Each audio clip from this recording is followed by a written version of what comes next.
नमस्कार दोस्तों, स्वागत है आपका आज के मुख्य समाचार में, जिसमें सबसे पहली और बड़ी खबर में आपको बताएंगे कि बिहार में नीतीश कुमार के लिए खतरे की घंटी। 41% जनता चाहती है तेजस्वी यादव को मुख्यमंत्री। आगे जिक्र होगा कि अखिलेश यादव का 2027 में यूपी में सरकार बनाने का दावा। 10 पॉइंट में समझाएंगे कि कैसे दिख रहे हैं अखिलेश यादव आश्वस्त। खबर में आगे जिक्र होगा कि ममता बनर्जी का बड़ा दावा, भाजपा ने एक एजेंसी बंगाल भेजी है जो मतदाता सूची में कर रही है हेरा फेरी। खबर में आगे जिक्र होगा कि नीतीश के पास 2 नहीं 3 डिप्टी सीएम की चर्चा। विभागों के बंटवारे में खेला विजय सिन्हा का किया डिमोशन।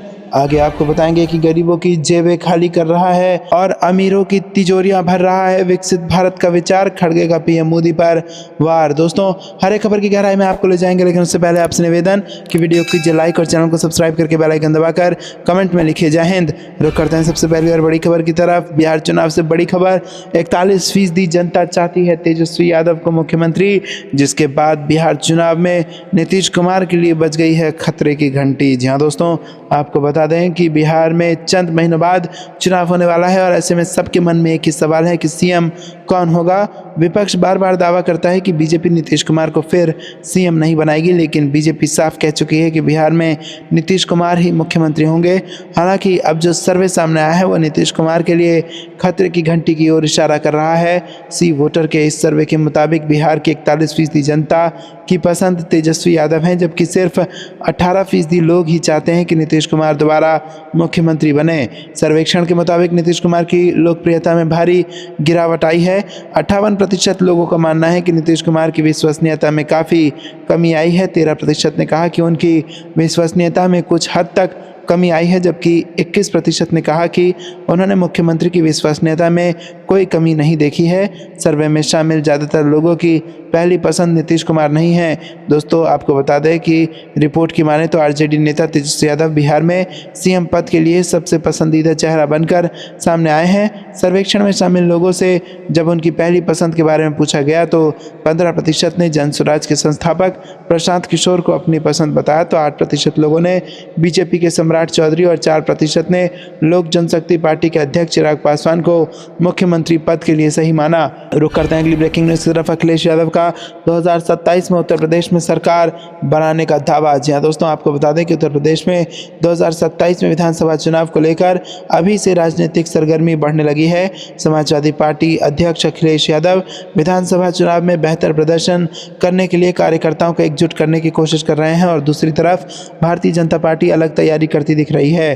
सीएम योगी आदित्यनाथ की कोशिश एक बार फिर ध्रुवीकरण और विकास योजनाओं के जरिए प्रदेश की सत्ता पर काबिज होने की है। वहीं पिछड़ा दलित अल्पसंख्यक यानी पीडीए पॉलिटिक्स के सहारे अखिलेश यादव 10 साल बाद एक बार फिर प्रदेश की सत्ता में वापसी की कोशिश करते दिख रहे हैं। सपा संस्थापक मुलायम सिंह यादव के निधन के बाद प्रदेश में ये पहला विधानसभा चुनाव होगा। ऐसे में अखिलेश यादव महाकुंभ की अव्यवस्था और मौतों का मुद्दा उठाकर भाजपा की हिंदुत्व वाली राजनीति को काटने के प्रयास में हैं। उनकी कोशिश भाजपा के वोट बैंक में सेंधमारी की है।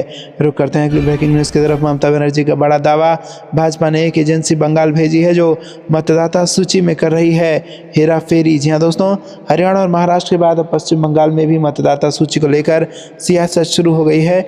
मुख्यमंत्री ममता बनर्जी ने भाजपा पर चुनाव आयोग के साथ मिलकर मतदाता सूची में हेराफेरी करने का आरोप लगाया। चेतावनी देते हुए ममता बनर्जी ने कहा कि अगर चुनाव आयोग ने मतदाता सूची में गड़बड़ियों को जल्द से जल्द दूर नहीं किया तो वो आयोग के दफ्तर के बाहर अनिश्चितकालीन धरना देंगी। पश्चिम बंगाल की मुख्यमंत्री ममता बनर्जी ने भाजपा पर निशाना साधते हुए बड़ा आरोप लगाया है। कोलकाता में टीएमसी कार्यकर्ताओं को संबोधित करते हुए सीएम ममता बनर्जी ने कहा कि मेरे पास सबूत है कि बंगाल में मौजूद एक एजेंसी बंगाल के मतदाताओं के नाम हरियाणा, गुजरात और अन्य राज्यों के लोगों के साथ बदल रही है, जबकि वोटर आईडी कार्ड नंबर वही है। ममता बनर्जी ने दावा किया कि ये सीधे दिल्ली से किया जा रहा है। ऐसा करके उन्होंने महाराष्ट्र, हरियाणा और दिल्ली में जीत हासिल की। आपकी 2 जिम्मेदारियां हैं, भाजपा को हराना और बंगाल को फिर से जिताना। चिंता ना करें, हम फिर से जीतेंगे। हम बंगाल हैं, दिल्ली या महाराष्ट्र नहीं। रुक करते हैं अगली ब्रेकिंग न्यूज़ की तरफ। नीतीश कुमार के पास 2 नहीं 3 डिप्टी सीएम की चर्चा, विभागों के बंटवारे में खेला विजय सिन्हा का डिमोशन। जी हाँ दोस्तों, आपको बता दें कि नीतीश कैबिनेट में भाजपा कोटे के नए मंत्रियों के बीच गुरुवार को विभागों का बंटवारा हो गया।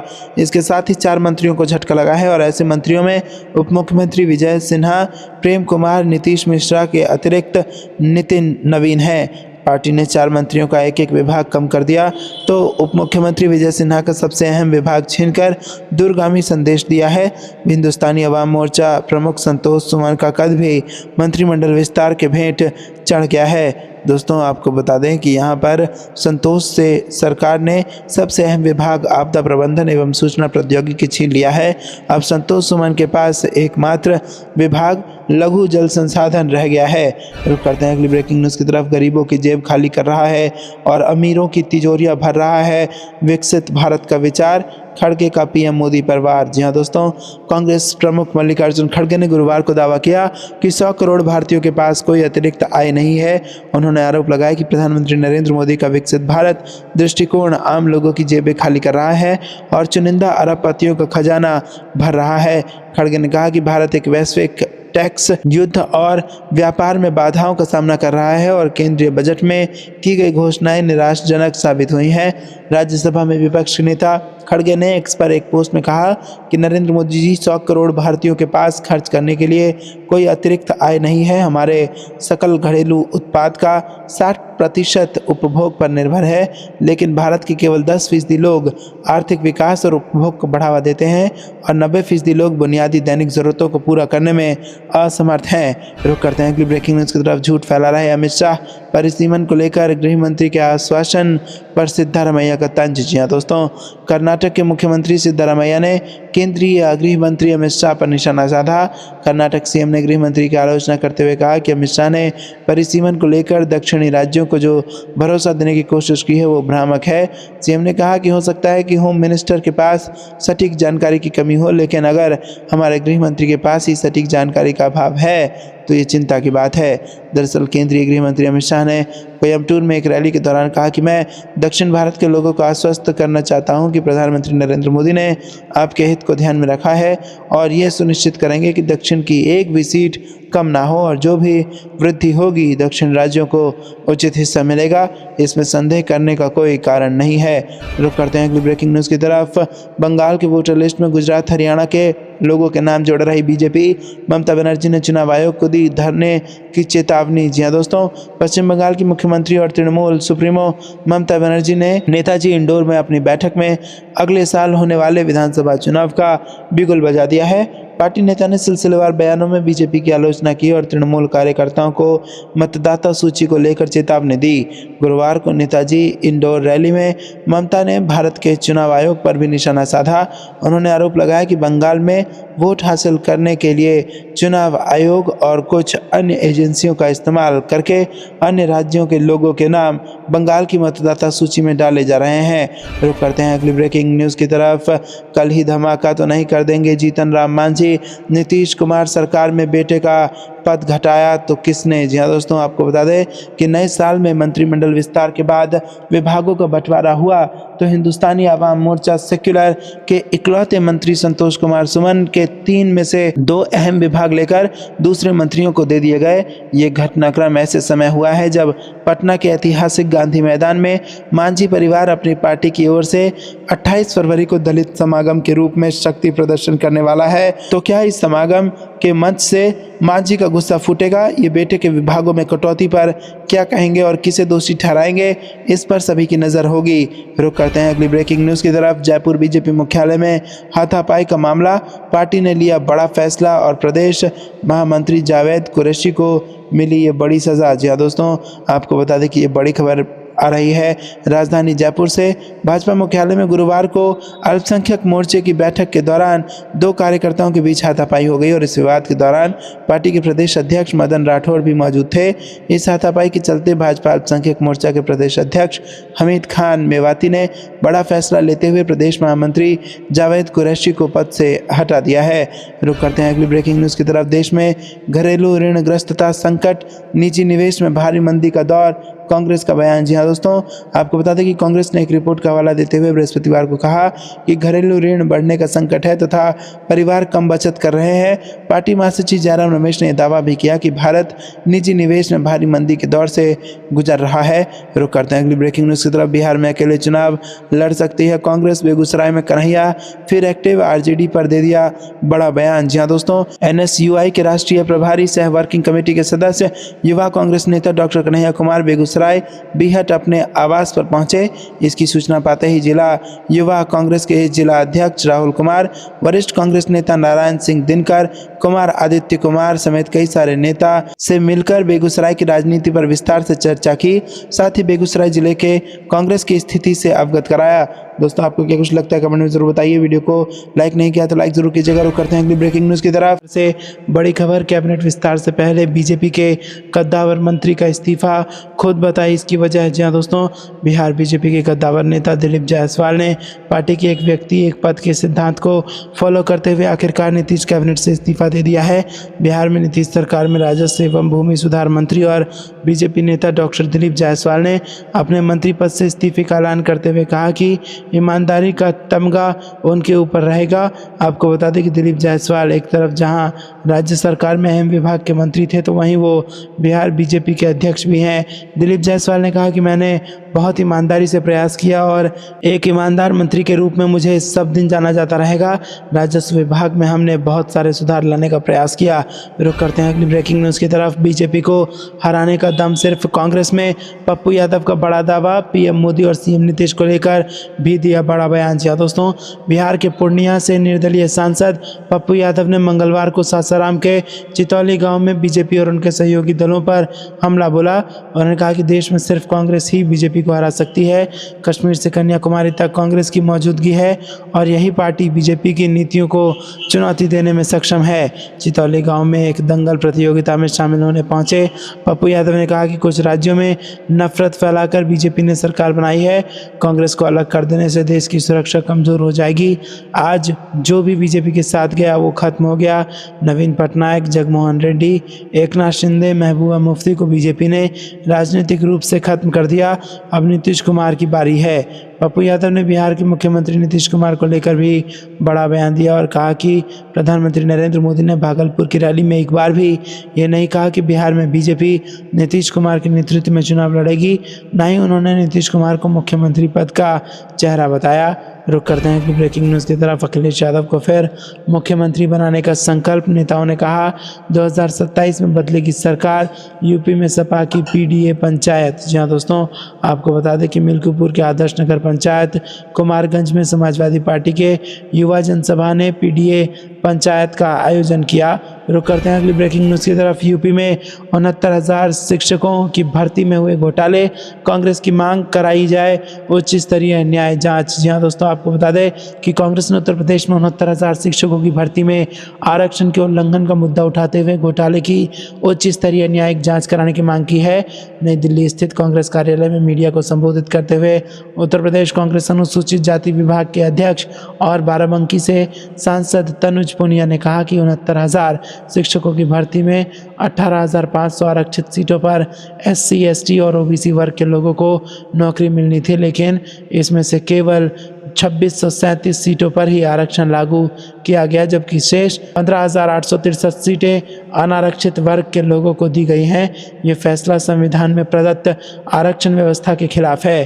कांग्रेस सांसद तनुज पुनिया ने कहा कि बीजेपी ने 2024 के लोकसभा चुनाव में बार बार संविधान को बदलने की मंशा दिखाई तो दलित समाज और पिछड़े वर्ग ने दिखा दिया कि बीजेपी की मनमानी नहीं चलेगी। बीजेपी लोकसभा चुनाव में संविधान की ताकत देख चुकी है, इसीलिए वो अब अप्रत्यक्ष रूप से संविधान पर हमला कर रही है। बीजेपी द्वारा संविधान में दिए हुए प्रावधानों के ऊपर हमला किया जा रहा है। रुक करते हैं अगली ब्रेकिंग न्यूज़ की तरफ। केंद्र और राज्य सरकार को पोस्ट कोविड जटिलताएं विषय में करवानी चाहिए सघन रिसर्च, अशोक गहलोत का बयान। जी हाँ दोस्तों, राजस्थान के पूर्व मुख्यमंत्री एवं कांग्रेस के वरिष्ठ नेता अशोक गहलोत ने मांग करते हुए कहा है कि केंद्र और राज्य सरकार को पोस्ट कोविड जटिलताएं विषय में सघन रिसर्च करवानी चाहिए ताकि इससे पता चल सके कि युवाओं में अचानक हार्ट अटैक के मामले क्यों बढ़ गए हैं। गहलोत ने बुधवार को अपने बयान में ये भी बात कही। उन्होंने कहा कि कांग्रेस सरकार के समय राजस्थान में कोविड का शानदार प्रबंधन हुआ। उस समय जो विशेषज्ञ चिकित्सक हमारे संपर्क में आए और उन्होंने पोस्ट कोविड रिसर्च पर ध्यान देने का सुझाव दिया। इसी कारण हमारी सरकार ने वर्ष 2023 के बजट में RUSS में centre for post Covid rehabilitation खोलने की घोषणा की थी, परंतु नई सरकार ने इस घोषणा को क्रियान्वित नहीं किया। रुक करते हैं अगली ब्रेकिंग न्यूज़ की तरफ। आलू पर 900 रुपये प्रति क्विंटल MSP। पश्चिम बंगाल की मुख्यमंत्री ममता बनर्जी का किसानों को तोहफा। जी हाँ दोस्तों, पश्चिम बंगाल में इस बार आलू की बम्पर पैदावार हुई है और किसानों को अब फसल के साथ ही प्रदेश की ममता सरकार ने बड़ा तोहफा दिया है। सीएम ने कैबिनेट बैठक के बाद ऐलान किया है कि आलू के लिए 900 रुपये प्रति क्विंटल MSP तय की गई है और प्रदेश सरकार की इस घोषणा से कई किसानों को बड़ी राहत मिली है। मंगलवार को पश्चिम बंगाल सरकार की कैबिनेट बैठक का आयोजन किया गया था। बैठक में कई मामलों पर विस्तार से बात की गई और इन्हीं मामलों में आलू पर MSP तय करने का फैसला लिया गया है। राज्य कैबिनेट ने आलू के लिए 900 रुपये प्रति क्विंटल न्यूनतम समर्थन मूल्य तय करने को मंजूरी दे दी है। पश्चिम बंगाल की मुख्यमंत्री ममता बनर्जी ने मीडिया से बातचीत के दौरान कहा कि हमने किसानों की मदद के लिए आलू के लिए 900 रुपये प्रति क्विंटल न्यूनतम समर्थन मूल्य तय करने का फैसला किया है और इससे ये भी सुनिश्चित होगा कि उन्हें अपने उपज को मजबूरी में बेचने की ज़रूरत ना पड़े। रुक करते हैं अगली ब्रेकिंग न्यूज़ की तरफ। शराब घोटाले में बीजेपी की भूमिका की भी हो जांच, कांग्रेस ने की PAC बनाने की मांग। जी हाँ दोस्तों, कांग्रेस ने दिल्ली विधानसभा में पेश नियंत्रक एवं महालेखा परीक्षक की रिपोर्ट का उल्लेख करते हुए कहा कि शराब घोटाले की जांच का दायरा व्यापक किया जाना चाहिए और भारतीय जनता पार्टी की भूमिका की भी जांच होनी चाहिए। दिल्ली प्रदेश कांग्रेस कमेटी के अध्यक्ष देवेंद्र यादव ने ये सवाल भी किया कि आखिर कैग की सभी 14 रिपोर्ट पेश क्यों नहीं की गई और इसमें आबकारी नीति बनने के समय उपराज्यपाल रहे अनिल बैजल की भूमिका को नज़रअंदाज क्यों किया गया। उन्होंने कहा कि शराब घोटाले की जांच के लिए लोक लेखा समिति का भी गठन होना चाहिए।